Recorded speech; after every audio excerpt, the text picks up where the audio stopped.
Hi friends, எல்லாருக்கும் வணக்கம். Tips லவ்னியா சேனலுக்கு உங்களை அன்போடு வரவேற்கிறோம். இன்னைக்கு நம்ம ஒரு சூப்பரான பிரேக்ஃபாஸ்ட் ரெசிபி பார்க்க போறோம். ரவா உப்புமா சிம்பிளா டேஸ்டா எப்படி பண்றதுன்னு வாங்க வீடியோக்குள்ள போய் பார்க்கலாம்.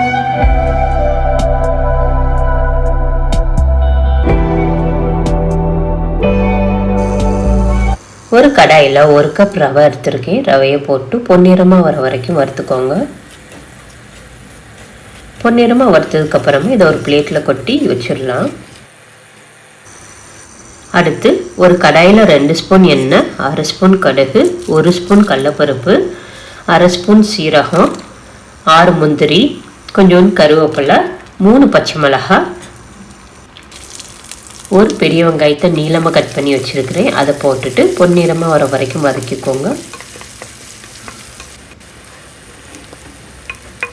வெங்காயத்தை வதக்குனதுக்கு அப்புறமா ஒரு தக்காளியை பொரிசா கட் பண்ணி வச்சுருக்கேன். அதை போட்டு இது கூட உப்பு சேர்த்துட்டு இதையும் நல்லா வதக்கி விட்டுக்கோங்க.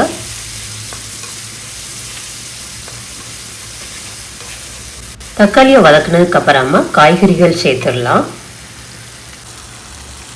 6 பீன்ஸ்,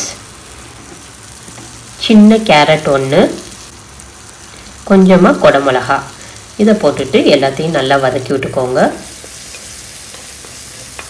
காயை அந்த எண்ணெயிலே ஒரு 2 நிமிஷம் நல்லா வதக்கி விட்டுக்கோங்க.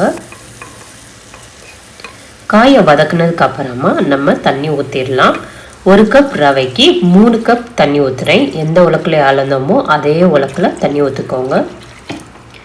தண்ணி ஊற்றிட்டு மூடியை போட்டு மூடி ஒரு 10 நிமிஷம் காயை வேக விட்டுறலாம். 10 நிமிஷம் கழித்து ஓப்பன் பண்ணி பார்த்துடலாம். காயெல்லாம் நல்லா வெந்திருக்கும். இப்போ நம்ம வறுத்து வச்சிருந்த ரவையை கொஞ்சம் கொஞ்சமாக போட்டு கெட்டி இல்லாமல் நல்லா கிளறிக்கோங்க. போடுறப்பே இந்த மாதிரி கிளறி விடுங்க, கெட்டி எதுவும் படாது. இதை எல்லா பக்கமும் நல்லா கலந்து விட்டுக்கோங்க. அந்த தண்ணி இஞ்சிற வரைக்கும் அப்படியே கலந்து விடுங்க. இதில் கொஞ்சோண்டு கொத்தமல்லி போட்டுட்டு மறுபடியும் இதை கலந்து விட்டுறலாம்.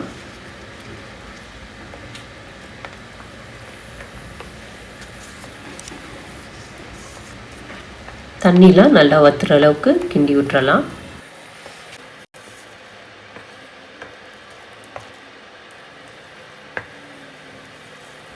பாருங்கள், தண்ணிலாம் நல்லா வத்திடுச்சு.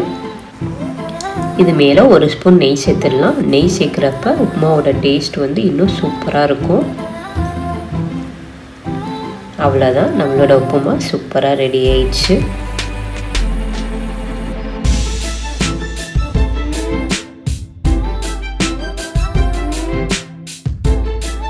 டிப்ஸ் லவ்னியா சேனலுக்கு ஒரு வாட்ஸ்அப் குரூப் க்ரியேட் பண்ணியிருக்கோம். இந்த குரூப்பில் குக்கிங் டிப்ஸ், பியூட்டி டிப்ஸ், இந்த மாதிரி பயனுள்ள டிப்ஸ்லாம் ஷேர் பண்ணிகிட்டு இருக்கோம். இதோட லிங்க் டிஸ்கிரிப்ஷன் பாக்ஸில் இருக்குது, மறக்காமல் ஜாயின் பண்ணிக்கோங்க. உங்களுக்கு இந்த வீடியோ பிடிச்சிருந்துச்சுன்னா லைக் பண்ணி கமெண்ட் பண்ணுங்கள். உங்கள் ஃப்ரெண்ட்ஸ் கூட நிறைய ஷேர் பண்ணுங்கள். இன்னும் நம்ம சேனலை சப்ஸ்கிரைப் பண்ணாமல் பார்த்துட்டு இருந்தீங்கன்னா சப்ஸ்கிரைப் பண்ணி கூடவே பெல் ஐக்கனை கிளிக் பண்ணிக்கோங்க. அப்போ தான் நாங்கள் போடுற வீடியோஸ் உங்களுக்கு நோட்டிஃபிகேஷனில் வந்து சேரும். நன்றி, வணக்கம்.